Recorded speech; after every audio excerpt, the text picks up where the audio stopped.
In Sweden's capital, you see them all over. As much on the margins of Stockholm as they are on the margins of society, these unaccompanied minors are running from the system while hiding in plain sight. For 3 days, every attempt we made to interview these children was met with fear. Some questions were answered far from the camera.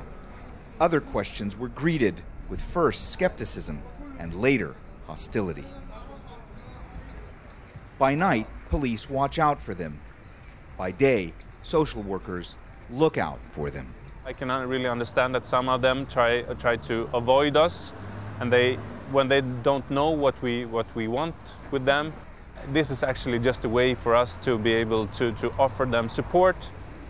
Ellen Wernquist works specifically with Moroccan street children in Stockholm and is appalled by how they've been treated. She says Sweden has made it much harder for these children to get asylum, that the risk is higher than ever for more to fall into the hands of gangs and traffickers. They end up in this sort of legal limbo where they have no future. They can't make sense of life. And why stay in a system that eventually will expel you? What is the point of that? So a lot of them actually choose to leave. The past year has seen tens of thousands of unaccompanied minors arrive in Sweden. The issue of what to do with them has become an extremely controversial one at a time when anti-immigration sentiment is growing. The country's interior minister readily acknowledges how difficult it will be finding the best solution. It's easy, I would guess, for children, even if they're in the system, to either flee or go missing as well, correct? Yes, and we don't jail children because they're children. I mean, we have the UN Charter of Children's Rights where we have a certain responsibility as well. So we have to deal with different children, with different resources and different ages in different ways. Some, he suggests, should be placed in locked detention facilities, like this one just outside Stockholm, where we find Sofyan.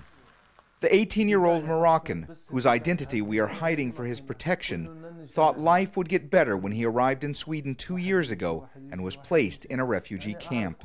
I was put in school and I learned a lot of Swedish in a pretty short time, but then I was refused asylum and it was just such a shock. Twice he appealed that decision. Twice more his claim was rejected. Fearing deportation, he ran off. Petty crime, he tells me, was the only way he could make ends meet. They're writing in the papers here that Moroccans are criminals, but Moroccan kids who have to resort to crime aren't getting involved in it to hurt others. They're doing it so they can survive.